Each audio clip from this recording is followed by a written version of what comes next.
예, 안녕하세요. 한국근대사 연구자 남기현입니다. 제가 오늘 말씀드리려고 하는 주제는 윤봉길 의거, 상해 의거라고 하는 사건입니다. 윤봉길 의사에 대해서는 많은 분들이 알고 계실 겁니다. 하지만 윤봉길 의사가 왜 상해에서 그 폭탄을 던졌고 그 의거가 가지는 의의 이런 것들에 대해서는 상세하게 알지 못하는 경우가 많다고 생각됩니다. 2022년은 윤봉길 의사가 상해에서 의거를 하신 지 90주년이 되는 해입니다. 따라서 윤봉길 의사의 어떤 그 의거에 대해서 그 의의나 그리고 그 과정에 대해서 한번 살펴보는 것이 의미가 있다고 생각됩니다. 윤봉길 의사는 왜 중국에 망명을 하셨을까요? 그리고 왜 죽음을 각오하고 폭탄을 던졌을까요? 그리고 윤봉길 의사의 어떤 삶과 비교해 봐야 된다고 생각되는 것이 같은 한인애국단 1호 가입자인 이봉창 의사의 삶과 비교해 봐야 된다고 생각됩니다. 상해에서 한인애국단에 가입한 두 사람의 생은 삶의 배경이나 이런 것들이 좀 차이가 많이 있습니다. 하지만 두 분의 최종 생애는 같다고 생각됩니다. 즉 목숨을 각오하고 일본 제국주의 의 중심 세력들에게 폭탄을 던진 것이죠. 그렇다면 삶의 배경이 다른 이 두 사람의 어떤 행적을 통해서 과연 우리는 무엇을 추측해 볼 수 있을까?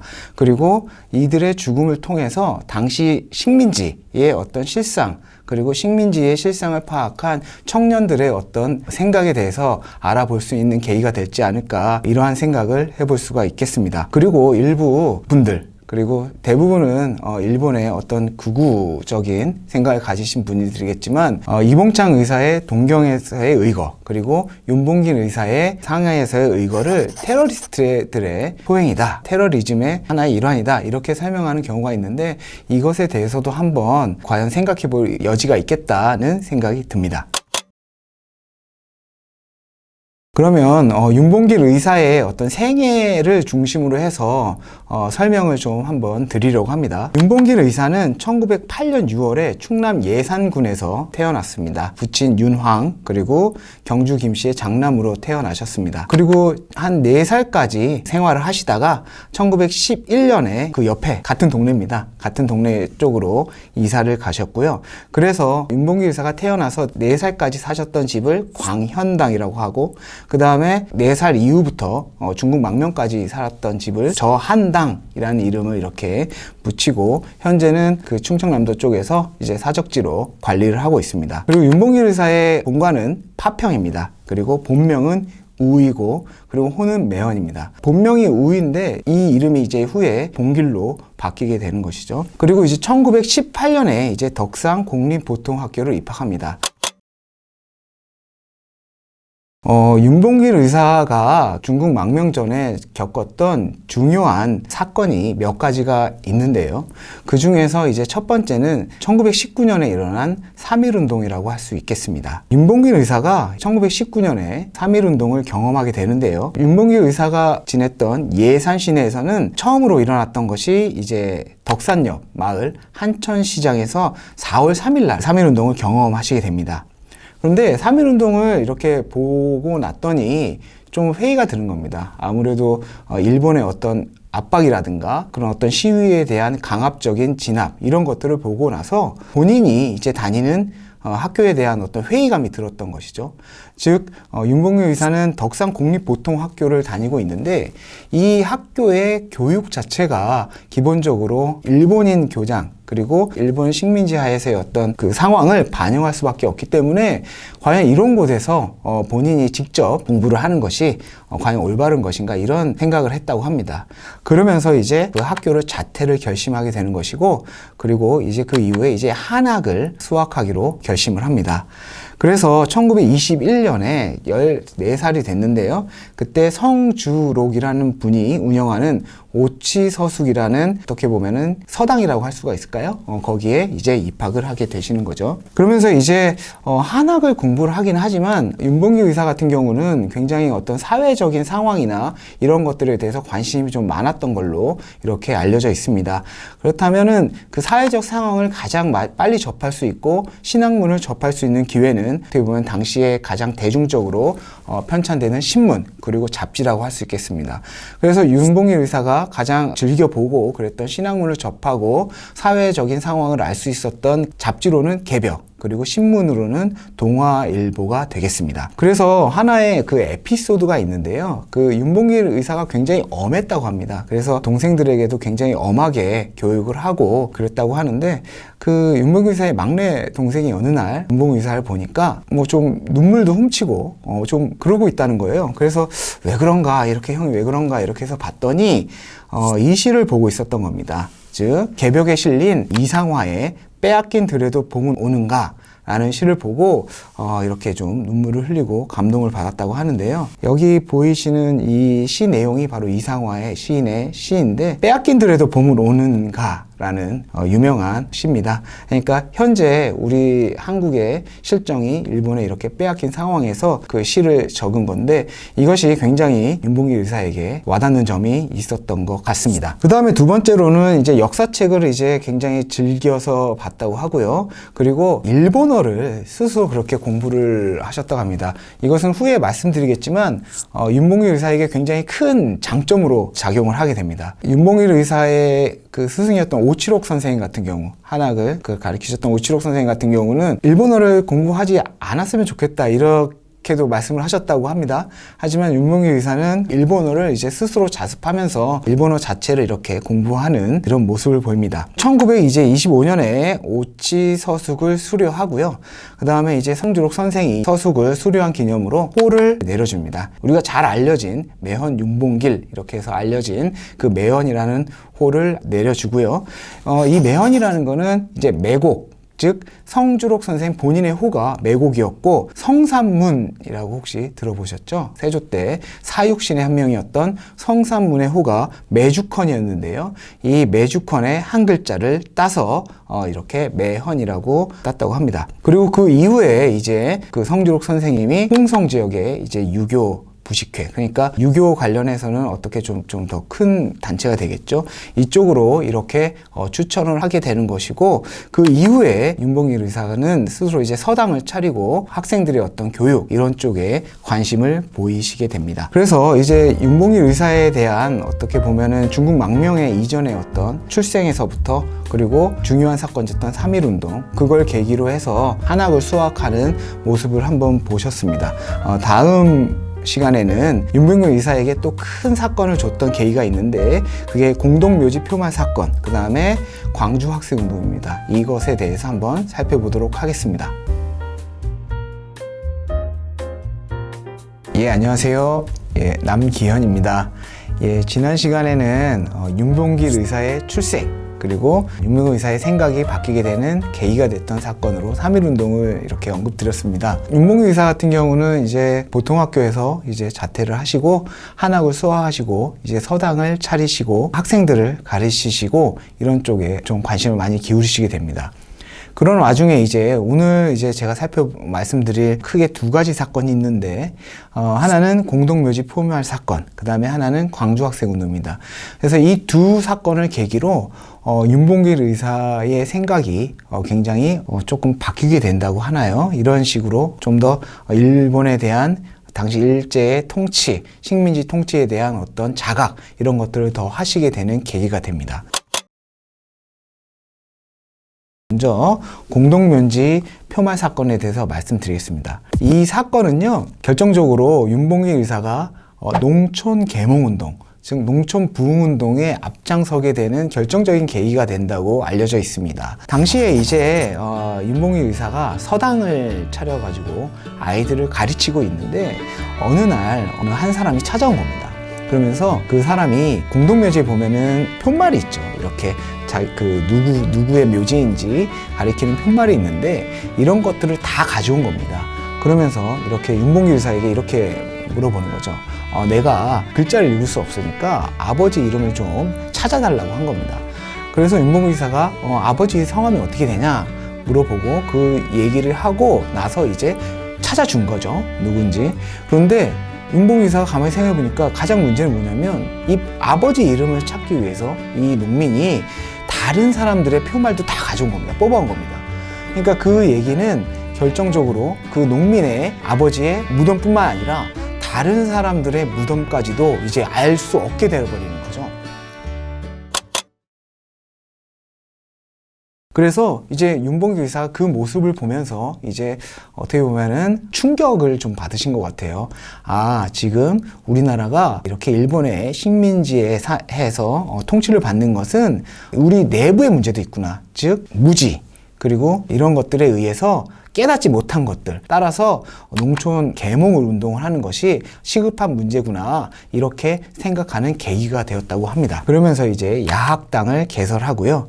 이 야학당에서 이제 한글 및 지리, 그리고 역사, 이런 것들을 이제 가르치기 시작하시는데요. 그 교재를 직접 저술을 하십니다. 그 교재가 바로 농민독본이고요.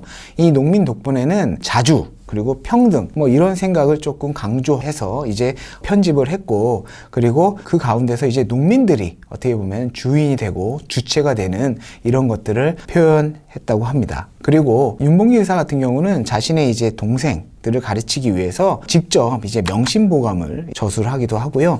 이것은 이제 보물로서 이렇게 지정되어 있습니다. 그리고 지금 보시는 이 사진은 윤봉길 의사가 직접 이제 야학을 개설해서 농민들을 이렇게 가르치는 모습을 묘사한 그림이 되겠습니다. 이 그림은 이제 명심보감, 그리고 농민독본입니다. 윤봉길 의사가 직접 쓰신 거고요.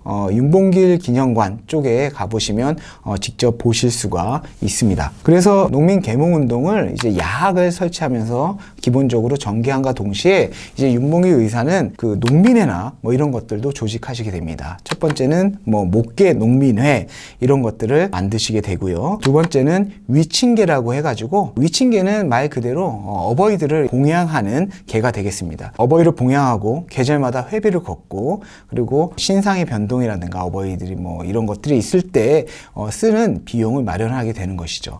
그래서 윤봉길 의사의 명망, 지역 내에서의 명망은 굉장히 높았다고 합니다. 그러니까 농촌 계몽운동, 부흥운동을 추진함과 동시에, 그리고 어버이들, 어른들을 봉양하는 그런 활동까지 했기 때문에 그 윤봉길 의사의 거주지에서는 윤봉길 의사의 명망이 굉장히 높았다고 합니다. 윤봉길 의사가 이렇게 농촌 계몽운동, 야학, 그리고 위친계 이런 활동을 할 때 조금 윤봉길 의사 개인에게 충격적인 좀 사건이 있었는데요. 그게 뭐냐면 토끼와 여우라는 것을 계기로 해가지고 연극을 한 건데요. 이 연극을 계기로 이제 윤봉길 의사가 어떻게 보면 그때 경찰서죠. 주재소에 잡혀간 사건이 있는데요. 이게 뭐냐면 1929년에 부흥원이라는 건물을 짓게 됩니다. 농촌 부흥운동, 계몽운동을 하기 위한 건물을 짓게 되는 거죠. 그리고 그 건물을 짓게 되니까 기념을 하기 위해서 이제 뭐 학예회 형식의 어떤 거를 개최하게 되는 것이고, 거기서 이제 연극을 하게 되는데 그 연극 제목이 이제 토끼와 여우입니다. 그런데 이게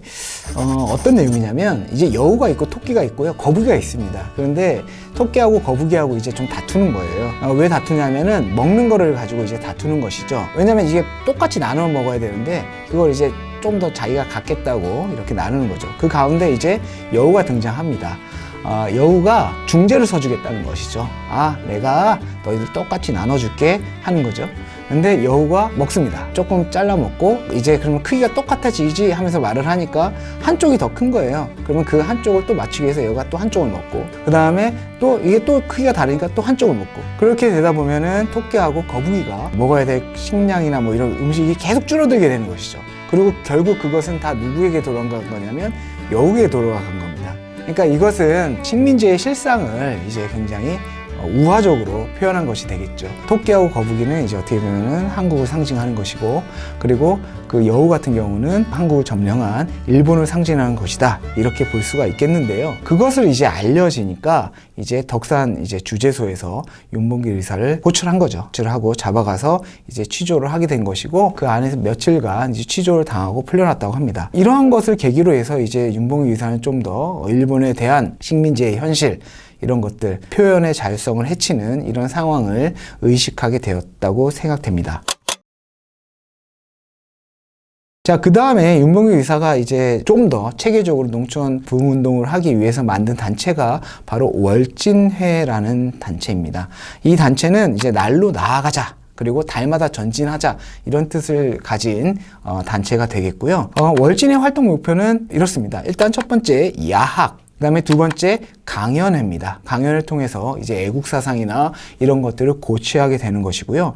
그 다음에 공동경작. 가는 겁니다. 그리고 공동식수, 함께 이렇게 공동적으로 해가지고 농촌 경제를 향상시키자는 것이고요. 그 다음에 이제 축산, 농가 부업, 소비조합 이런 것들입니다. 그리고 하나는 위생보건사업입니다. 그래서 월진의 이런 활동에 적극적으로 나서게 됩니다. 그리고 또 하나 말씀드려야 될 것은, 제가 조금 윤봉길 의사의 이런 농민 부흥운동 대단하다고 제가 개인적으로 생각했던 것은 이런 것이 있었습니다. 가축 같은 경우를 이제 좀 길러가지고 농촌 사회의 어떤 생활을 증진시키자고 활동을 모색하는데요. 근데 당시에 윤봉길 의사가 살던 지역의 농민들은 예를 들어서 돼지라든가 이런 것들을 사가지고 전문적으로 기를 수 있는 이런 재력이나 이런 것들이 잘 안 되는 거죠. 그래서 이것을 어떻게 하냐면 함께 지원해 주는 겁니다. 예를 들어서 한 농가가 돼지를 축산한다 이렇게 하게 되면 윤봉길 의사의 어떤 조합이나 이런 쪽에서 돼지를 대주는 겁니다. 그러면 그 농민이 그 돼지를 책임지고 기르겠죠. 그러면은 그 돼지가 이제 자신의 어떤 새끼들도 나고 확산될 겁니다. 그러면 그 중에 이익 중 일부는 농민이 갖고 그 이익의 또 일부는 조합에 내는 겁니다. 그럼 또 조합은 그 이익을 가지고 다시 다른 농민에게 이렇게 돼지를 분양한다든가 이러면서 주는 것이죠. 그러면 조합도 이렇게 함께 좀 잘 살게 되고 농민들의 생산력이라든가 아니면은 어떤 자금력이라든가 이런 것들이 확충되는 이런 방향을 모색합니다. 그리고 이제 이 사진에서 보시면 이것이 바로 윤봉길 의사가 직접 제작했다고 하는 월진의 깃발입니다. 그래서 위쪽에 흰색은 백유민족, 청색으로 세 줄이 있는데요. 이거는 삼천리 공수광산, 그 다음에 무궁화는 이제 어떤 무궁한 발전을 기원하는 이런 의미에서 이렇게 월진의 깃발을 만들었다고 하고, 이 월진회는 현재도 이제 뭐 윤봉길 의사의 의지 그리고 정신을 기리는 차원에서 지금도 월진회라는 단체가 운영되고 있다, 이렇게 말씀드릴 수 있겠습니다. 다음으로 윤봉길 의사에게 중요하게 영향을 끼쳤던 사건은 광주 학생운동이라고 할 수 있겠습니다. 광주 학생운동은 1929년 10월 30일에 일어난 사건입니다. 이 사건은 이제 나주역에서 광주중학에 다니던 일본인 학생들이 광주 여자 고보생, 그러니까 한국인이죠. 한국이 박기옥을 이제 이렇게 희롱하고 괴롭힌 사건입니다. 한마디로 일본인 학생들이 한국인 여학생들을 괴롭히고 희롱한 사건인데, 이 사건을 즉 광주 보고생 박준채 일본인 학생들과의 다툼으로 이것이 비화되고, 이것이 광주 지역뿐만이 아니라 전라도 일대 그리고 그 한반도 전체로 이제 사실이 알려지게 되면서 크게 이제 일본에 대한 반발심을 갖게 되는 그런 사건이 됩니다. 그래서 이것은 이제 전국으로 이제 확산이 됐고, 당시에 이제 굉장히 큰 좌우 합작 단체라고 알려져 있는 신간회에서도 진상조사를 나올 정도로 굉장히 큰 사건이었죠. 이것이 1930년까지 5개월간 계속되는데, 이 사건이 이제 대대적으로 보도되면서 이 사건을 접한 윤봉길 의사가 굉장히 큰 충격 그리고 생각을 하게 되는 계기가 됩니다. 윤봉길 의사 같은 경우는 이제 직접 일기를 쓰시는데요. 그 일기에 이렇게 쓰셨습니다. 광주 고보 민족 충돌 사건의 소식을 듣고 끓는 피를 감출 수가 없다, 이렇게 쓰셨습니다. 그러면서 이제 광주 학생 운동 이런 것들에 대해서 일본의 일제 총독부의 통치 정책에 대해서 굉장히 다시 한번 생각해보는 계기가 됐고요. 그 이후로도 이제 윤봉길 의사는 야학에서 학생들에게 항일, 투쟁 뭐 이런 것들을 나설 것을 고취하는 교육을 진행하십니다. 그래서 우리는 대중과 조국을 위해서 책임감을 가지고 투쟁을 해야 된다. 즉 광주 학생운동에 참여했던 학생들처럼 우리는 투쟁을 해야 된다, 이렇게 강요를 했죠. 이러다 보니까 이러한 내용을 이제 모를 리가 없습니다. 그래서 다시 또 한번 이제 경찰서 주재소에 잡혀가게 되는 것이고 취조를 받게 되는 것입니다. 그러면서 약 3주간에 다시 또 옥고를 치르게 되는 것이죠. 그래서 이러한 과정을 겪으면서 윤봉길 의사는 중대한 결단을 내리게 됩니다. 식민지 치하에서 농촌 계몽운동, 즉 농촌 부흥운동, 그리고 지역의 어떤 자력으로 이렇게 부흥하는 이런 운동만으로는 식민 통치 자체에 대한 근본적인 문제를 해결할 수 없다, 이렇게 판단을 하게 됩니다. 첫 번째 시간하고 두 번째 시간에 걸쳐서 윤봉길 의사의 출생, 그리고 윤봉길 의사가 중국 망명 전에 농촌 부흥운동을 하고 그 과정에서 겪었던 어떤 중요한 사건들에 대해서 언급드렸습니다. 다음 시간부터는 윤봉길 의사가 이제 결단을 내려서 중국으로 망명으로 가고 중국 그 당시에 중국의 상황에 대해서 한번 살펴보도록 하겠습니다. 예, 감사합니다. 예, 안녕하세요. 예, 남기현입니다. 오늘은 이제 윤봉길 의사가 중국으로 망명하고 그리고 백범 김구 선생님을 만나는 것에 대해서 살펴보도록 하겠습니다. 윤봉길 의사에게 가장 큰 영향을 준 인물은 바로 백범 김구고요. 그리고 백범 김구 선생님과 윤봉길 의사의 어떤 시계를 교환하는 이런 것들은 많이 알려져 있는 그런 에피소드가 되겠습니다. 그러면 지난 시간하고 첫 번째 시간하고 어떠셨나요? 윤봉길 의사 같은 경우는 정말 투철한 의식을 가지신 분 같습니다. 그러니까 농촌 개혁 운동을 이렇게 진행하셨고, 그리고 오늘 살펴보게 되겠지만 더 큰 뜻을 품고 이제 중국으로 가시거든요. 근데 이 과정도 굉장히 중요한데 이것만 보면 윤봉길 의사는 저희와는 좀 다른 분 같아요. 그래서 제가 윤봉길 의사에 대해서 말씀드릴 때 가장 고민하는 부분이 윤봉길 의사의 너무나 젊었을 때부터 뛰어난 분이시기 때문에 우리와 다른 생애를 이제 이렇게 살았던 분 같다는 생각이 들어서 좀 말씀드리기가 어려운데, 그럼에도 불구하고 이분이 왜 중국을 망명을 갔고, 그리고 이분과 정말 배경이 달랐던 이런 삶을 살았던 이봉창이라는 분이 왜 같은 최후를 맞이하셨을까, 이거에 대해서 한 번 더 환기시켜 드리고 수업 시작하도록 하겠습니다. 윤봉길 의사 같은 경우는 제가 말씀드렸지만 그런 큰 사건들을 겪으면서 이제 단순히 국내에서 농촌 계몽운동, 즉 야학 그리고 자력갱생 이런 것들만으로는 근본적인 문제를 해결할 수 없다, 이렇게 판단을 하십니다. 그리고 중국으로 망명을 할 계획을 세우시죠. 그래서 모든 사람의 주변에 윤봉길 의사의 가족들에게 이 사실을 알리지 않아요. 이 사실을 알리게 되면 반대를 하겠죠. 나이 드신 어머니도 계시고, 그리고 아주 어린 자식들 2명이 있기 때문에 실질적으로 중국으로 망명하기가 어렵기 때문에 이것을 숨기고 중국으로 망명을 하게 됩니다. 그리고 중국으로 망명하면서 이제 글을 하나를 쓰시고 이렇게 가시는데, 그게 바로 장부출가 생불환이라는 글을 쓰시고 나가시는 거죠. 장부가 집을 나서서 뜻을 이루지 못하면 살아서 돌아오지 않겠다, 이미 본인의 죽음을 각오하고 집을 떠나는 것을 볼 수가 있습니다. 1930년 3월 6일에 이렇게 윤봉길 의사는 장부출가 생불환이라는 어떻게 보면 유서를 남기고 이제 중국으로 망명을 하시게 됩니다. 그래서 예산에서부터 이제 기차를 타고 이제 중국 쪽으로 가게 되는데요. 망명 도중에 선천으로 가는 과정에서 선천에서 체포가 됩니다. 그 이유는요, 기차를 타고 가는 과정에서 일본 순사들에 의해서 취조를 받게 됩니다. 수상한 사람들에 대해서 이렇게 수색을 하게 되는데, 그 과정에서 윤봉길 의사 같은 경우는 이제 수색을 당하게 되는 것이죠.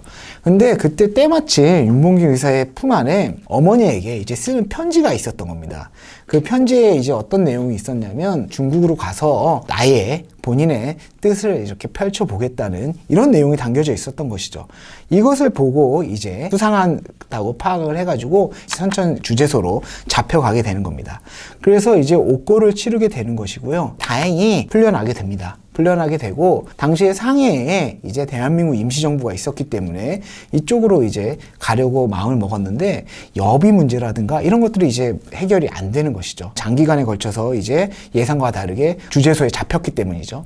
그렇기 때문에 일단은 청도라는 지역을 가게 됩니다. 그래서 청도에 도착해서 그 지역에서 취직을 하게 됩니다. 어디에 취직을 하게 되냐면 일본인이 경영하는 세탁소에 취직을 할 수 있게 됩니다. 윤봉길 의사 같은 경우는 다행히 일본어를 할 수 있었기 때문에 이게 가능했다고 합니다. 스스로 자습을 했던 거 기억하시죠? 예, 그래서 그 일본인이 운영하는 세탁소에 취직할 수 있었고, 일정한 시간이 지난 다음에 다행히 상해로 갈 수 있는 여비를 마련할 수 있었다고 합니다. 그래서 윤봉길 의사가 일본인 그 세탁소 주인에게 그만두고 상해로 가겠다고 했을 때, 일본인 세탁소 주인이 굉장히 만류했다고 합니다. 월급도 올려주고 그럴 테니까 머물러라 그랬는데, 윤봉길 의사는 뜻이 그렇지 않기 때문에 거절을 한 거죠. 윤봉길 의사가 굉장히 성실했던 것 같습니다. 그래서 어떤 월급이나 이런 걸로 회유를 했다, 이런 이야기도 있습니다. 그래서 결국은 1931년 4월에 이제 상해로 이주를 하시게 되고요. 그래서 프랑스 조계에서 안공궁 집의 3층에서 거주하게 됩니다. 당시 상해는 조계지, 조계지란 말은 여러 나라들이 치외법권 지역으로서 이렇게 할 수 있는 곳입니다. 그래서 상해에는 여러 나라 국가들이 들어와서 그 지역에서 스스로 중국의 어떤 법이나 이런 것들에 적용을 받지 않고 그 지역을 운영할 수 있었던 거죠. 이것을 이제 조차지라고 합니다. 그래서 대한민국 임시정부가 위치해 있었던 곳은 상해에서 프랑스가 관할하는 조차지였던 것이죠. 그래서 이 프랑스 조계지로 이렇게 윤봉길 의사가 들어가게 되는 것이고, 거기서 이제 안공근이라는 사람의 집에서 거주를 하게 됩니다. 그러면서 이제 중국 종풍공사의 어떤 밀총모자 직공으로 근무를 하게 됩니다. 그러면서 이제 친목회도 조직하고요. 그리고 야채 장사도 하고, 그러면서 본인의 뜻을 어떻게 보면 펼칠 수 있는 기회를 마련하기 위해서 노력합니다. 여기 보시는 이제 그림은 이게 황포탄, 와이탄이라는 곳입니다. 상해에 보시면 굉장히 화려한 것을 볼 수가 있겠습니다. 상해의 건물들을 보시면요, 이게 중국 건물인지 외국 건물인지 혼돈이 될 정도로 굉장히 유럽의 풍이 많은 것을 볼 수 있겠습니다. 그 이유가 상해가 유럽 국가들의 어떤 조계지였기 때문이죠. 그래서 유럽풍의 건물들이 굉장히 많은 그런 모습을 볼 수가 있습니다. 자, 이 상해에 가서 윤봉길 의사는 바로 대한민국 임시정부 인사들과 접촉을 하기 시작합니다. 특히 맨 처음에는 안창호 선생님과 이렇게 접촉을 했다고 해요. 그런데 안창호 선생님 같은 경우는 당시에 추구하는 방식이 실력 양성이라든가 아니면 외교 이런 쪽에 조금 더 가까웠다고 합니다. 그러니까 독립을 추구하는 방식이요. 그래서 윤봉길 의사 같은 경우는 아마도 좀 더 강한 무력에 의한 이런 것들을 추구하셨기 때문에 안창호 선생님이 운영하는 흥사단이나 이런 쪽에 가입을 하지 않았다고 이렇게 알려져 있고요. 대신에 김구 선생님과 이렇게 만나게 되면서 굉장히 서로 의기투합하는 모습을 보였다고 합니다. 1931년 7월에 이제 김구 선생님과 만났고 여러 가지 한국의 장래라든가 이런 거에 대해서 토론을 하셨다고 합니다. 김구 선생님이 쓰신 백범일지에 보면 이렇게 되어 있습니다. 어느 날 종풍 공장에서 노동자로 일한 적이 있는 윤봉길이 채소 장사를 하다가 본인을 찾아왔다, 이렇게 기록을 남겼습니다. 그 이후로 이제 김구 선생님과 굉장히 얘기를 많이 하시고, 그리고 김구 선생님이 윤봉길 의사를 굉장히 좀 많이 총애하셨던 것 같습니다. 그래서 당시에 상해에는 박스 호텔이라는 게 있는데, 그러니까 작은 호텔입니다. 이런 쪽에서 이제 밤새워서 이제 토론하고 이야기하시고, 거기서 숙소에 머물고, 박스 호텔이라는 숙소에서 머물고, 아침에 이제 뭐 당시에 이제 가격이 좀 싼 양춘면이라는 것도 아침 식사도 같이 하시고 이렇게 헤어졌다는 그런 일화도 있습니다. 그래서 이제 김구 선생님과의 이런 만남, 그런 과정에서 이제 윤봉길 의사와 김구 선생님 간의 어떤 교우 관계 이런 것들은 더욱더 깊어집니다. 그런데 이제 당시에 김구 선생님과 윤봉길 의사가 상해에서 말씀을 나눌 때 당시에 중국과 한국과의 관계를 규정짓는 중요한 사건들이 있었습니다. 이 사건들의 영향을 윤봉길 의사와 김구 선생님도 굉장히 크게 받을 수밖에 없었는데요. 이것에 대해서는 다음 시간에 이렇게 말씀드리도록 하겠습니다. 예, 감사합니다. 안녕하세요, 남기현입니다. 지난 시간에는 윤봉길 의사께서 중국으로 망명을 하셨고, 그리고 백범 김구 선생님과 만나서 교우 관계를 가지는 이런 것에 대해서 설명드렸습니다. 그런데 윤봉길 의사와 백범 김구 선생님이 활동했던 곳은 상해죠. 그렇기 때문에 상해는 중국의 영토입니다. 따라서 당시에 중국의 정세에 따라서 굉장히 민감하게 반응을 할 수밖에 없었습니다. 윤봉길 의사와 김구 선생님은요. 그래서 이번 시간에는 당시 윤봉길 의사가 망명했고 김구 선생님과 교우를 할 당시에 중국과 한국과의 관계를 규정짓는 되게 굉장히 중요한 사건들이 몇 개가 있었는데요. 이것에 대해서 설명을 드리려고 합니다. 첫 번째는 만보산 사건입니다. 이 만보산 사건은 1931년 7월에 일어난 사건인데요. 중국 장춘에서 일어난 사건입니다. 이것은 이제 만보산 지역에 돌을 쌓고 파는 작업에서 결론적으로 한국인과 중국인이 부딪히게 되는 사건입니다. 근데 이게 일제가 이거를 이용한 측면이 굉장히 강합니다. 이게 왜냐면요, 장춘 지역에 있는 일본에서 장춘 지역에 있는 중국인을 매수를 해가지고 토지를 경영할 수 있게 합니다. 그리고 이 중국인은 이 토지를 경영할 때 한국인에게 이것을 어느 정도 이제 경영할 수 있게 해주는 거죠. 그리고 이 한국인은 다시 또 다른 한국인들을 모아가지고 이제 수로를 건설하고 보를 건설하게 됩니다. 그런데 이 과정에서 중국인들의 토지를 이제 침범하게 되는 것이죠. 그러면서 중국인들이 이것을 경고하고 마찰이 있고, 이런 과정에서 일본에서는 이 중국인들을 굉장히 억압하게 되는 겁니다. 그러다 보니까 중국인들이 보를 이렇게 메꿔버려요. 메꿔버리게 되다 보니까 첨예하게 대립을 하게 되는 사건이고, 근데 결론적으로 이 사건이 좀 첨예하게 대립은 했지만 인명피해가 그렇게 크지 않게 잘 원만하게 해결이 됩니다. 그런데 이것이 식민지 조석, 즉 한국 내에는 다르게 전파가 된다는 것이죠. 그러니까 중국인과 한국인이 서로 부딪혀가지고 한국인들이 크게 피해를 입었다, 사상자가 발생했다, 이렇게 보도가 되게 되는 겁니다. 이러다 보니까 식민지 조선 한국 내에서 이제 중국인에 대한 혐오가 굉장히 올라가는 겁니다. 그러면서 이제 중국인들을 대규모로 공격하고 살해하게 되는 이런 사건이 나타나게 됩니다. 식민지 한국 내에서의 사건이 다시 중국 내에 보도가 되는 것이고, 그 결과는 이제 중국 내에서 한국인에 대한 반발, 즉 반한 감정이 굉장히 올라가시는 것이죠.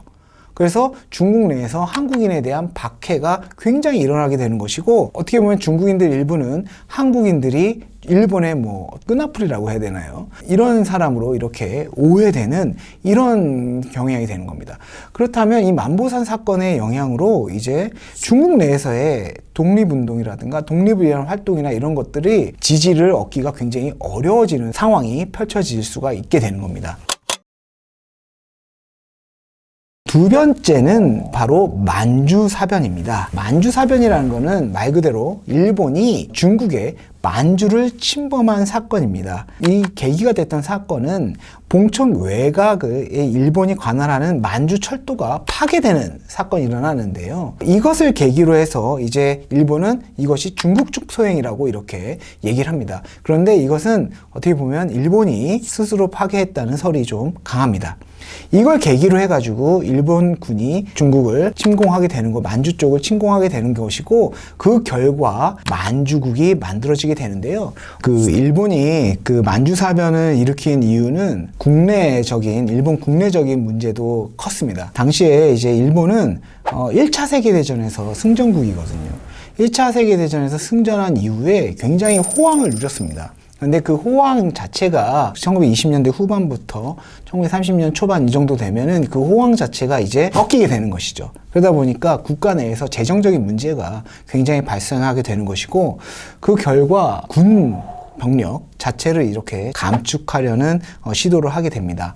그러다 보니까 군인들이 이제 반발을 하게 되는 것이죠. 그런 과정에서 이제 그 하나의 차선책으로 택한 것이 만주를 침범하는 것입니다. 그래서 만주사변을 일으킨 것이고 만주국이라는 걸 만드는 게 되는데요. 이 만주국은요, 많은 학자들이 주목을 하고 있습니다. 한국의 학자, 일본 학자뿐만 아니라 서양의 학자들도 굉장히 많이 주목을 하고 있는데요. 그 이유는 뭐냐면 이 만주국은 식민지가 아닙니다. 즉 일본이 스스로 한국이나 대만이나 이렇게 통치를 하는 게 아니라 만주국이라는 또 다른 형태의 국가를 세우는 것이죠. 그래서 정식 국가가 됩니다. 하지만 정식 국가지만 누구의 입김에 강하게 받느냐면 일본의 영향을 강하게 받는 것이죠. 즉 어떻게 보면은 일본의 하나의 괴뢰국가 형식으로 만들어지게 됩니다. 그래서 이 형태를 왜 주목하냐면 새로운 식민지 형태인 거죠. 굉장히 어떻게 효율적인, 그러니까 식민지를 통치하기 위해서는 막대한 인적 자원이 필요하고 그리고 재원이 필요합니다. 하지만 새로운 국가라는 것을 하나를 만들어 놓음으로써 이것은 인적인 문제라든가 재원 문제라든가 이런 걸 해결할 수가 있는 것이죠.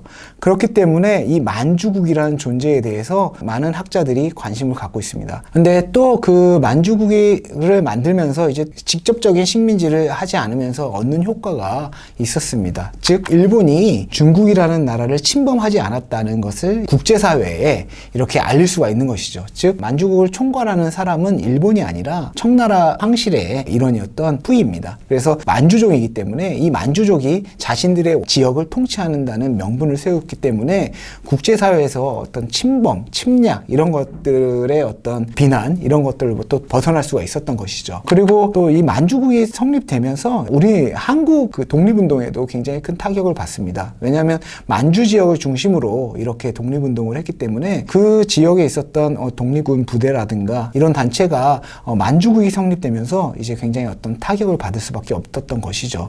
그렇기 때문에 일본 입장에서는 국제사회라든가 아니면은 내적인 문제라든가 이런 거를 해결할 수 있는 좋은 방안이었다고 판단했을 것입니다. 이 만주 사변의 결과 중국인들은 일본이 중국을 침범한 것이기 때문에 반일 감정이 굉장히 올라가는 상황이 되겠습니다. 즉 1931년 9월 그리고 윤봉길 의사가 의거를 하기 전인 1932년 4월 이전 상황은 어떻게 보면 중국이 한국에 대해서도 좀 반한 감정을 많이 갖고 있고 일본에 대해서도 굉장히 반일 감정이 올라가고 있었던 상황이다. 이렇게 설명을 드릴 수가 있겠습니다. 그런데 중국 내에서 반한 감정이죠. 한국인에 대한 반발, 발마심 이런 것들이 조금 다시 한번 줄어들게 되는 계기가 이제 나타나게 되는데 그것이 바로 1932년 1월에 일어난 이봉창 의거가 되겠습니다. 이봉창 의거 같은 경우는 동경 의거라고도 하고요. 동경, 도쿄, 즉 일본의 핵심 수도인 도쿄에서 천황에게 폭탄을 던진 사건이시죠. 그래서 이 사건을 계기로 해가지고 중국에서 한국에 대해서 보는 감정이 조금 달라지게 됩니다. 이봉창 의사 같은 경우는 한인애국단 제1호 가입자 로 이렇게 알려져 있죠. 그래서 이 이봉찬 의거가 다시 한번 말씀드리지만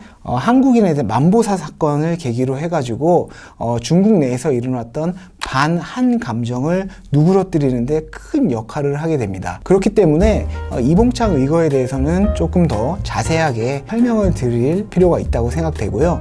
이것은 다음 시간에 이렇게 말씀드리도록 하겠습니다. 예, 감사합니다.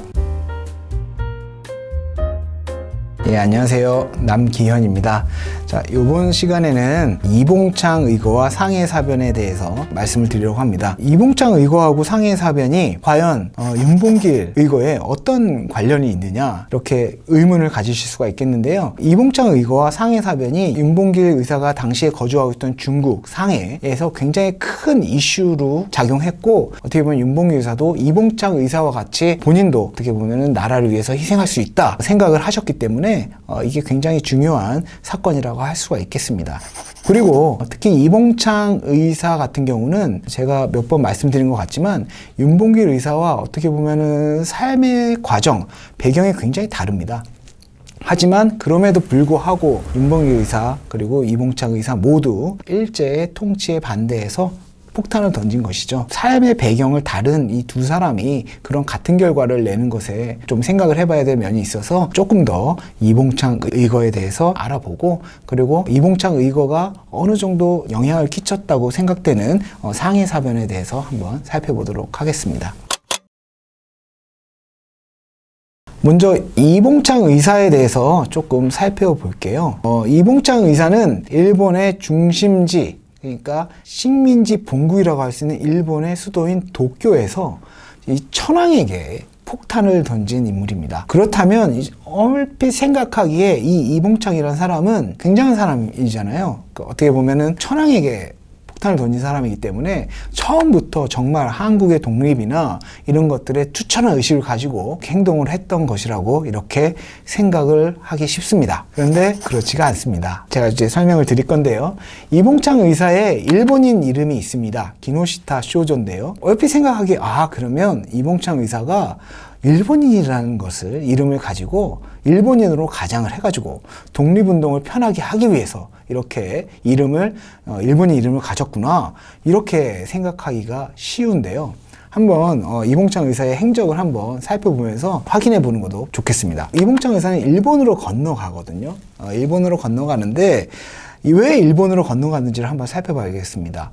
이봉창 의사는 윤봉길 의사와는 좀 다르게 지역에서 조금 그러니까 삶이 조금 어려웠다고 해요. 그래서 어렸을 때부터 생활전선에 뛰어드는 경우가 많았다고 합니다. 그래서 지금으로 따지면 아르바이트도 많이 하고 이랬던 거죠. 그런 과정에서 이제 자연스럽게 생활 일본어가 굉장히 어렸을 때부터 강해졌다고 합니다. 그래서 일본어가 자연스럽게 굉장히 능숙능란하게 구사할 수 있는, 마치 일본인인 것처럼 발음이 이렇게 할 수 있게 되었다고 하죠. 이봉창 의사가 이렇게 뭐 일도 하고 그러면서 생활을 하지만 삶이 굉장히 어려운 겁니다. 그래서 이봉창 의사가 생각하기에, 그렇다면 내가 돈을 벌어야 되는데 어디에 가서 돈을 버는 것이 좋겠냐, 이렇게 생각을 했습니다. 그때 생각이 드는 것이 바로 일본인 거죠. 즉 식민지를 통치하는 본국인 일본에 가서 돈을 벌면 좀 더 많은 재력을 획득할 수 있겠다, 이런 생각을 했습니다. 하지만 당시에 일본으로 일을 하기 위해서 자유롭게 갈 수가 없는 실정입니다. 그래서 이봉창 의사가 고민을 하고 있었는데, 당시에 이런 일이 있었던 겁니다. 철도 회사를 그만둔 일본인이 일본으로 돌아가야 합니다. 그런데 이때 조선인 식모, 그러니까 한국인 식모를 데려가고 싶다고 그런 사실을 알게 된 것이죠.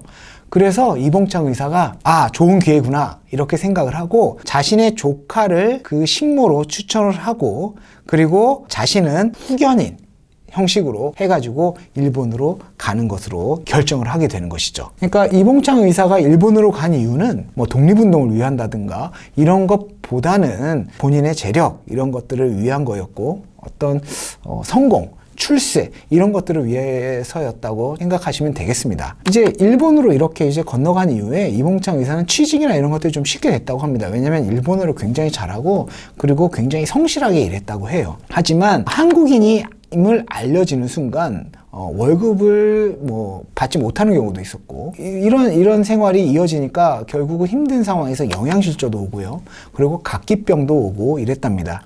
그래서 이봉창 의사가 이제 곰곰이 좀 생각을 했다고 합니다. 내가 일본 내에서 왜 그럴까? 그렇다면 내가 이러한 일본의 어떤 식민지 이런 것 때문에 차별을 받는 거야?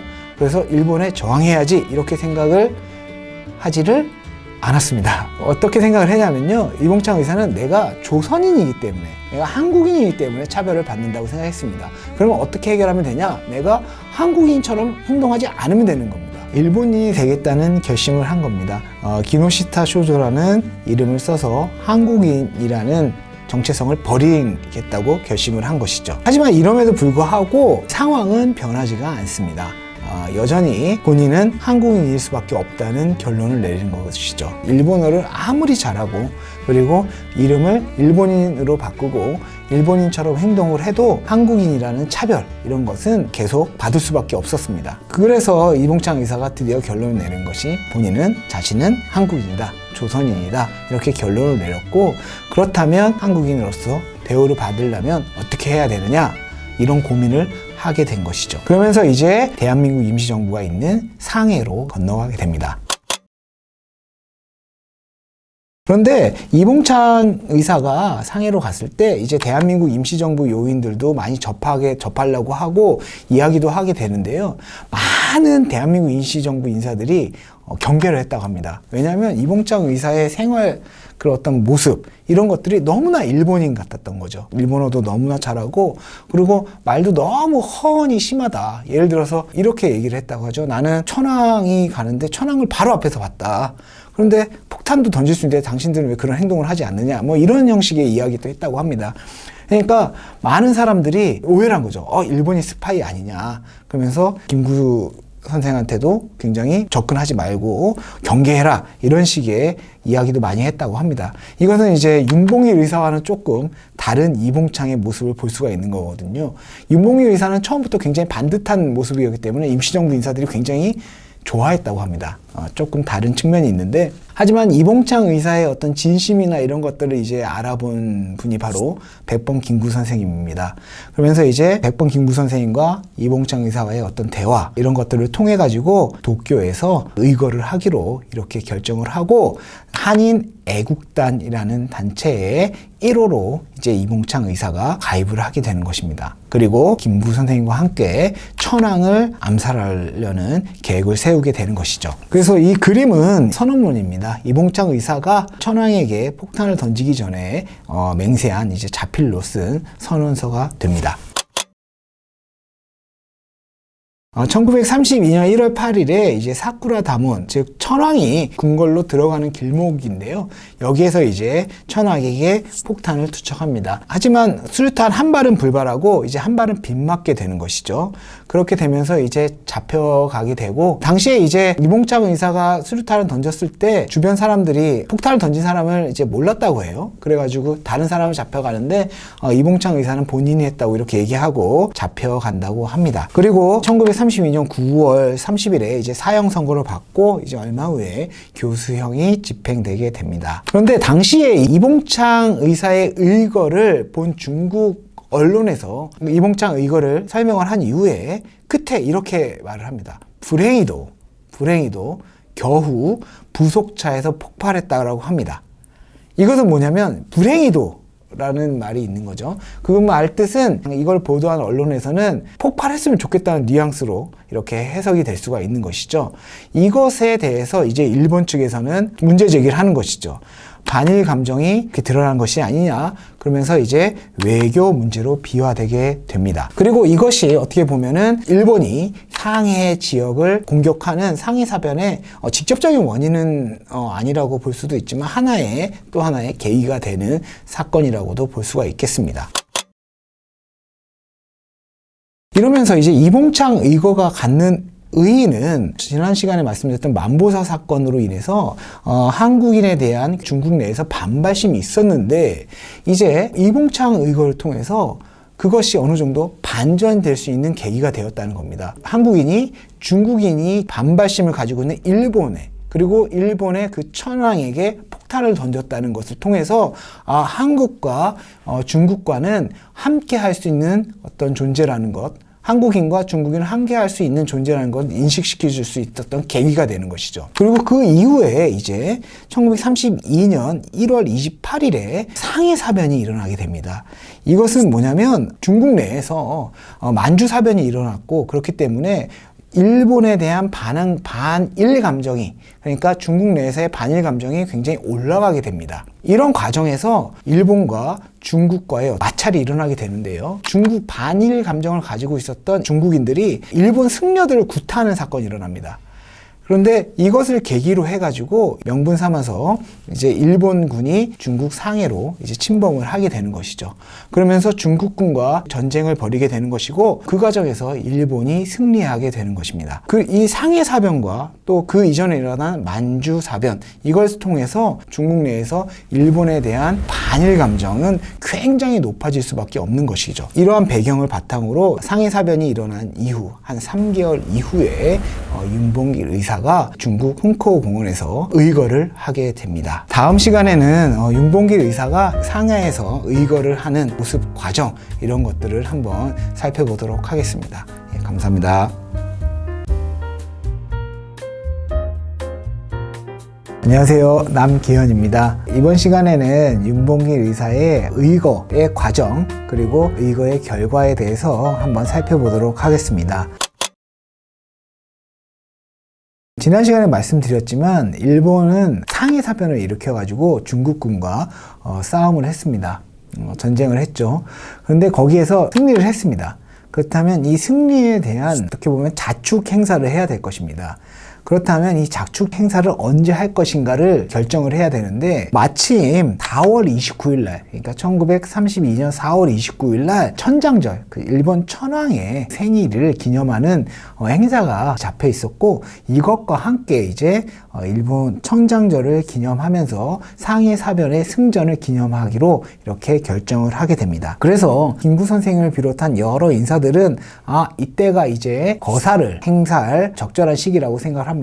왜냐하면 상해 사변의 기념 승전식이고 청장절을 기념한다는 그 얘기는 중요한, 그러니까 중국 그 상해에서 중요한 일본 인사들이 다 참여를 한다는 것이고, 이때를 이제 노려야 된다고 생각을 했던 것이죠. 그렇다면 이때 과연 거사를 행할 사람을 누구로 정할 것이냐, 이런 문제가 생겼을 것입니다. 이때 윤봉길 의사가 자원을 했다고 이렇게 알려져 있습니다. 그래서 김구 선생님의 어떤 회상에 따르면 어느 날 이제 윤봉길 의사 이렇게 얘기를 했다고 합니다. 최소 방울을 메고 그동안에 윤봉길 의사 본인이 흥구 방면으로 다니던 것은 큰 뜻을 품고 천신만고 끝에 상해에 온 이유를 달성하기 위함이었다, 이런 것이었습니다. 그래서 윤봉길 의사가 자신이 의사의 의거에 참여할 수 있도록 도움을 달라는 것을 표현한 것이죠. 그래서 윤봉길 의사는 만약 이러한 기회를 준다면 정말로 큰 은혜를 입는 것이라고 이렇게 김구 선생님에게 얘기를 하는 것입니다. 그래서 이제 윤봉길 의사가 의거를 하기로 결정을 했고, 김구 선생님은 대한민국 임시정부 국무령으로 이제 국무회의를 소집하고 이제 거사가 있을 것을 이제 대한민국 임시정부 인사들에게 이제 알리게 됩니다. 그래서 거사가 일어나기 3일 전에 이제 윤봉길 의사는 한인 애국단에 입단을 하고 선언서를 작성하게 됩니다. 그리고 그 다음 날 4월 27일에는 거사 장소인 흥커우 공원 일대를 답사를 하고 3장의 사진을 찍습니다. 지금 그림에서 보시는 이 사진이 그중 하나인데요. 많이 익숙하신 사진이실 수 있습니다. 태극기 앞에 윤봉길 의사가 본인의 선언서를 걸고, 그리고 한 손에는 수류탄, 한 손에는 권총을 들고 결연한 의지를 다지는 사진입니다. 그리고 이제 거사 전날인 4월 28일에 김구 선생님이 윤봉길 의사를 찾아옵니다. 그래서 그때 윤봉길 의사는 이력서와 이제 유서를 쓰고, 그리고 자서 양력과 김구를 기리는 시 한 편을 적게 됩니다. 그리고 조국 청년들에게 남기는 시 한 편을 적고, 두 어린 아들에게 남기는 시 한 편을 써서 이제 김구 선생님에게 드리게 됩니다. 이 중 두 어린 아들에게 보낸 시가 윤봉길 의사의 당시의 마음을 표현했다고 볼 수 있겠습니다. 제가 한번 읽어보도록 하겠습니다. 강보에 쌓인 두 병정에게, 너희도 만일 피가 있고 뼈가 있다면 반드시 조선을 위해 용감한 투사가 되어라. 태극기 깃발을 높이 드날리고 나의 빈 무덤 앞에 찾아와 한 잔 술을 부어 놓아라. 그리고 너희들은 압이 없음을 슬퍼하지 말아라. 사랑하는 어머니가 있으니 어머니의 교양으로 성공한 사람을 동서양 역사상 보건대 동양으로 문학가 맹자가 있고, 서양으로 불란서 혁명가 나폴레옹이 있고, 미국의 발명가 에디슨이 있다. 바라건대 너희 어머니는 그의 어머니가 되고 너희들은 그 사람이 되어라. 이 시는 윤봉길 의사의 당시의 심정을 가장 잘 대변했다는 생각이 듭니다. 두 아들들에게 본인의 어떤 결연한 의지를 말함과 동시에 두 아들을 어떻게 보면 사랑하고, 그 아들들에게는 자신이 겪은 식민지 지배에서의 그런 상황, 이런 것들을 물려주지 않고 싶다는 의지, 그리고 본인이 없어도 훌륭한 사람으로 커달라는 아버지의 마음, 이런 것들을 느낄 수 있는 시라고 볼 수가 있겠습니다.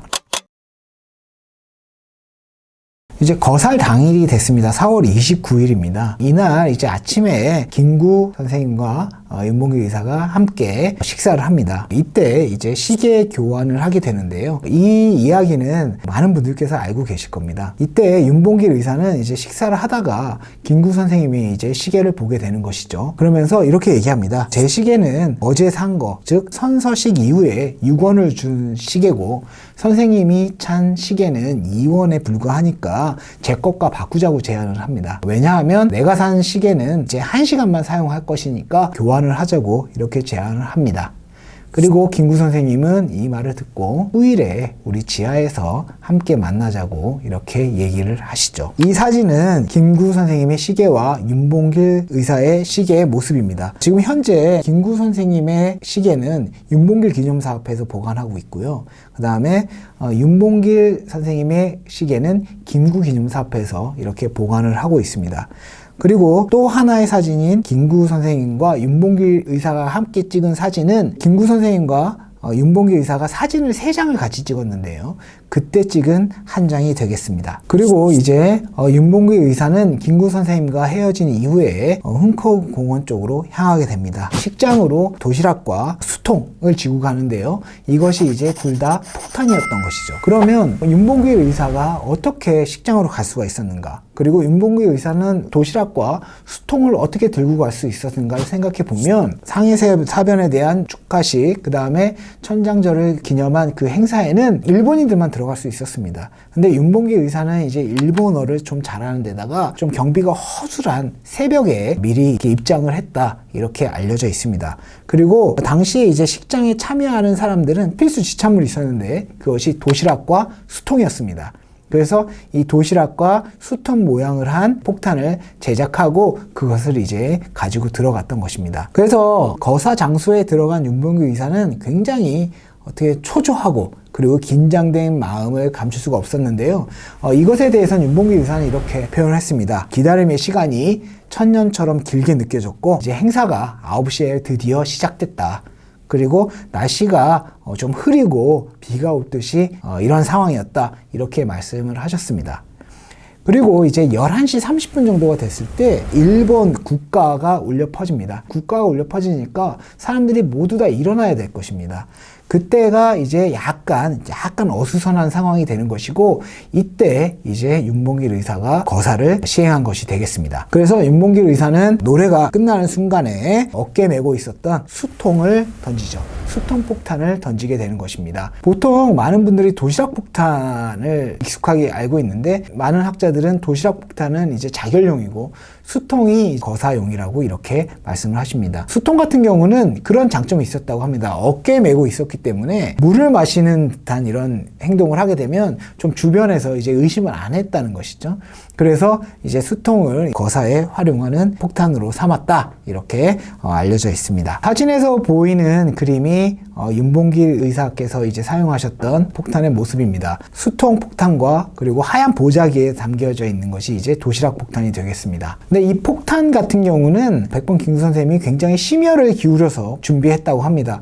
그 이유는 이전에 일어났던 이봉창 의사의 의거 때 수류탄이 불발이 되었기 때문에, 불발탄이 나왔기 때문에 좀 더 완벽하게 폭탄을 준비하기 위해서 신경을 썼다고 합니다.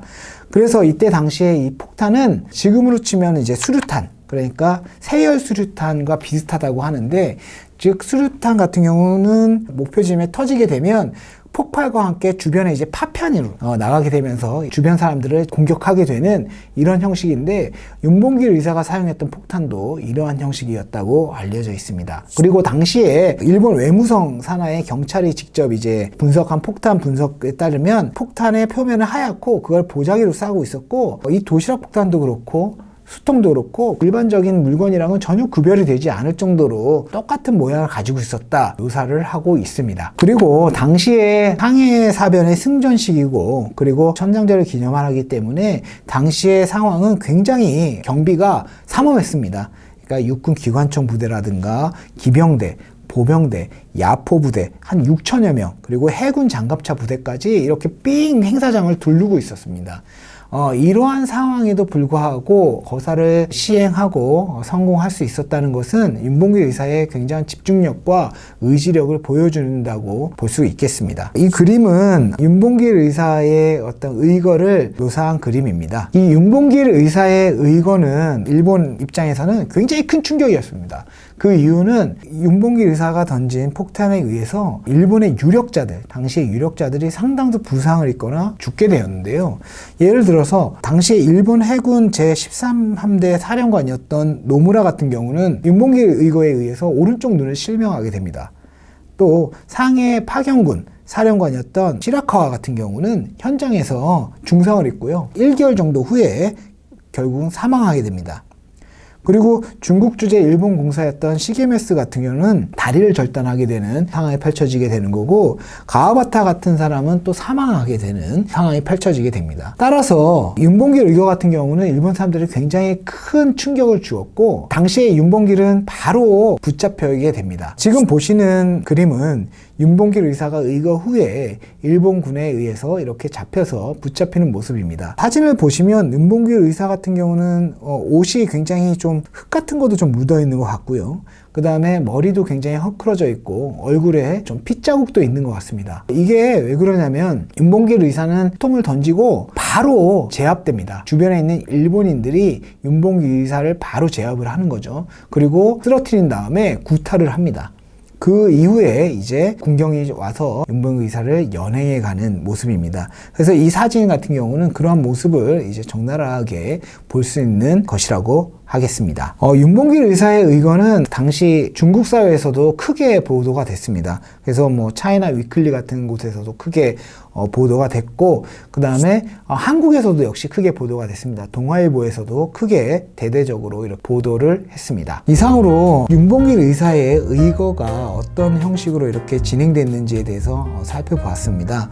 윤봉길 의사는 본인이 직접 상해에 온 이유, 큰 뜻을 품고 왔죠. 그 뜻을 이룰 수 있는 기회가 바로 찾아왔다고 생각을 했습니다. 그러면서 스스로 폭탄을 던지는 것을 자원을 했고, 그 과정에서 이제 여러 가지 준비도 치밀하게 하고 답사도 치밀하게 하고, 그리고 현장에서 놀라운 집중력 이런 것들을 통해 가지고 의거를 성공할 수 있었습니다.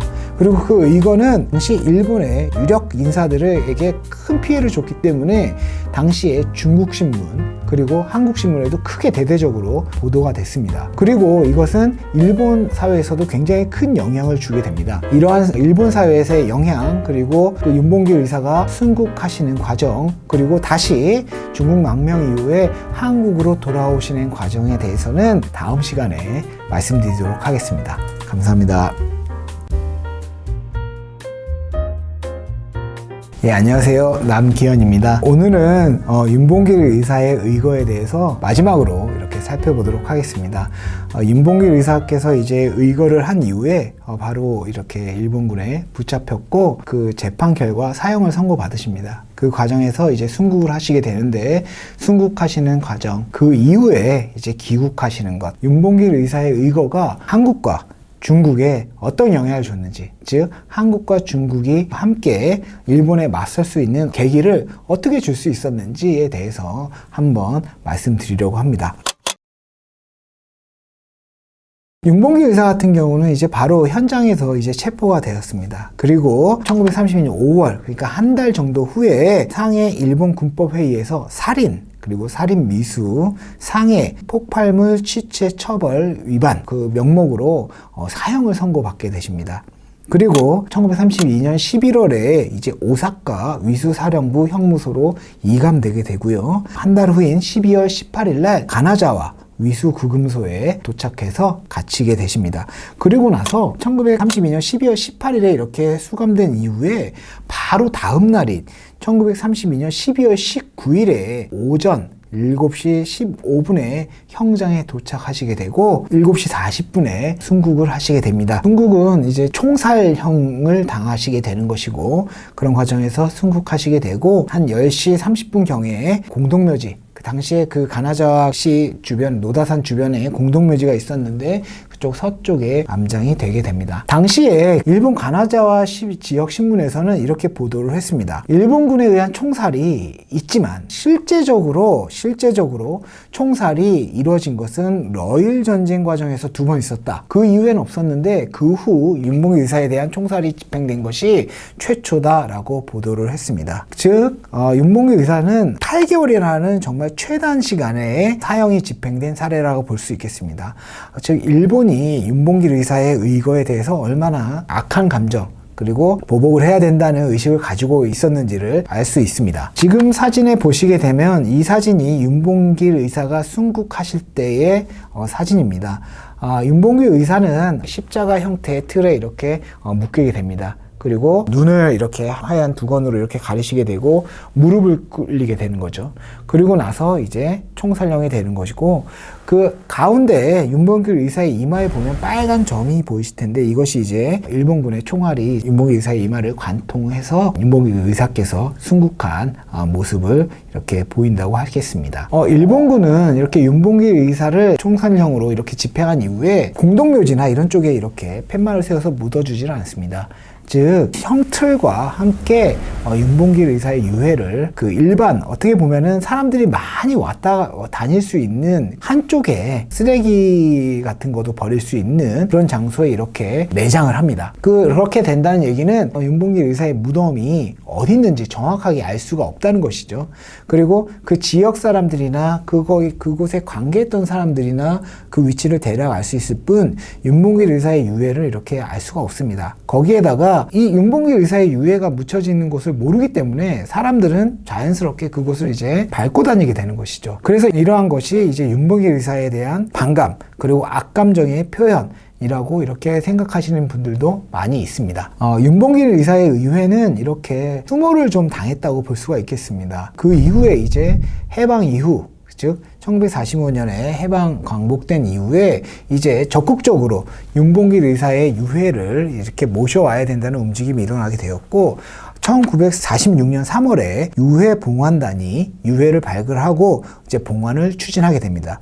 그 과정에서 1946년 3월 6일에 유해 발굴단이 유해를 가나자와에서 이제 발굴하기 시작하는 것이죠. 근데 이 유해 발굴이 그렇게 쉽지는 않았습니다. 왜냐하면 윤봉길 의사의 그 시신이 어디에, 유해가 어디에 이렇게 매장됐는지를 모르니까요. 굉장히 어려웠는데, 이제 주변 지역에 있었던 사람들의 증언이나 이런 걸 통해 가지고 마침내 찾아낼 수 있었다고 합니다. 이렇게 무덤을 파보다 보니까 형틀이 보이기 시작하고 그 이후에 윤봉길 의사의 유해가 나왔다, 이렇게 알려져 있습니다. 그리고 1946년 5월 15일에 이봉창 의사와 그리고 백정기 의사의 유해와 함께 부산으로 항국하게 됩니다. 이제 중국으로 망명하신 지 그 이후에 다시 한국으로 귀국하게 되시는 것이죠. 그래서 1940년 6월 15일에 이제 부산 공설운동장에서 추도회를 거행하고 그 다음 날인 6월 16일 날 현재의 조계사, 즉 그 당시로는 태고사인데요.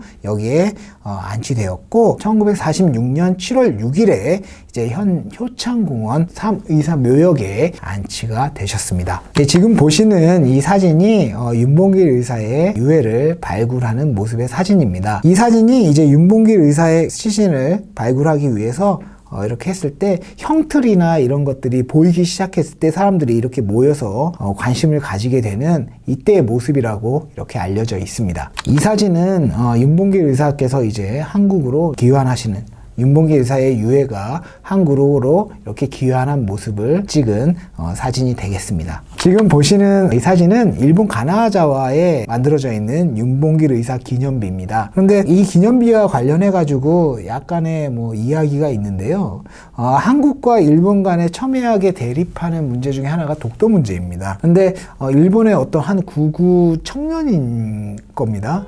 이 사람이 독도에 대한 어떤 독도의 일본 영유를 주장하는 그런 것들을 윤봉길 의사 기념비 쪽에다 이렇게 글을 써가지고 붙이고 이런 것들이 있어서 얼마 전에 언론에 이렇게 보도가 된 적도 있었습니다. 다음 이 사진은, 이것은 윤봉길 의사를 기리는 비석인데요. 이것은 중국 상해 흥코공원 앞에 있는 사진이 되겠습니다. 윤봉길 의사가 거사를 했던 이 장소는 지금은 중국의 루신공원이라고 이렇게 명명이 되어 있습니다.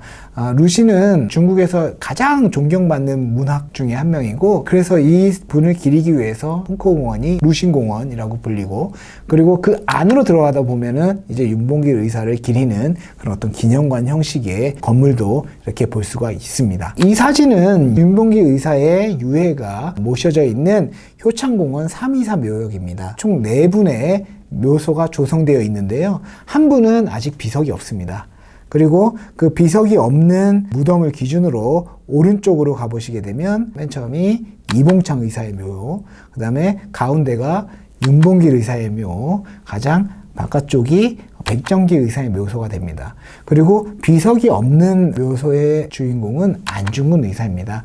안중근 의사의 유해는 아직 발견이 되지 않았기 때문에 현재는 빈 무덤으로 이렇게 있습니다. 나중에 한번 효창공원 한번 가보시는 것을 추천드립니다.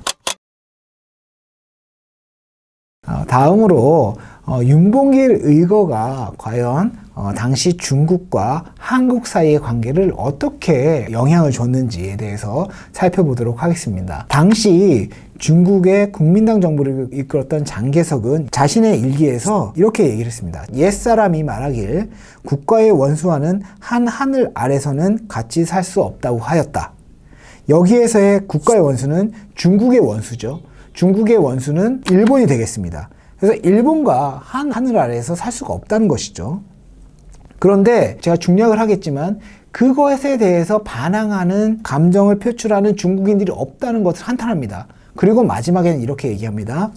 공적을 쌓고자 무력을 앞세워 침략을 일삼는 자들이 깨달은 바가 있지 않겠는가? 이것은 뭐냐면 공적을 쌓고자 무력을 앞세워 침략을 일삼는 자들은 일본이고요. 이 일본이 깨달은 바가 있을 겁니다. 어떤 사건 때문에 깨달은 바가 있냐면 바로 윤봉길 의거 때문인 것이죠. 즉 이 얘기는 장개석, 중국 당시에 중국 국민당을 있던 최고 통수권자였던 장개석이 윤봉길의 의거를 굉장히 높게 평가한다는 이야기입니다. 그리고 이 장개석 같은 경우는 해방 이후에도 한국이 해방된 이후 1970년 정도 됐는데요. 그때에도 윤봉길 의사의 가족들에게 서한을 보냅니다.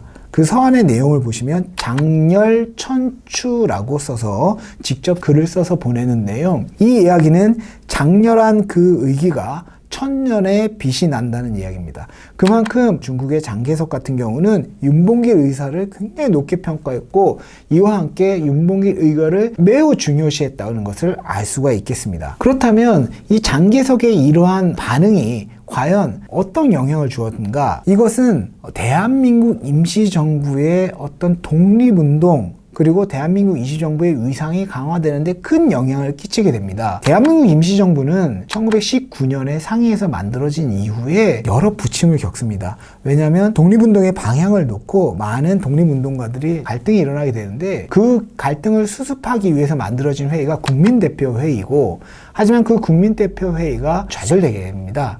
그러면서 대한민국 임시정부의 위상은 더욱더 줄어들 수밖에 없는 상황입니다. 거기에다가 중국이 한국과 함께 해야 된다는 이런 의식을 가지기가 굉장히 어려운 사건이었습니다.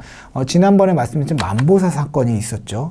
하지만 이봉창 의거가 있었고 또한 그 와중에 윤봉길 의거가 또 일어났기 때문에 이것을 계기로 중국 사람들은 대한민국 임시정부, 특히 한국인들과 함께 공동의 적에 맞설 수 있다고 생각을 하게 됩니다.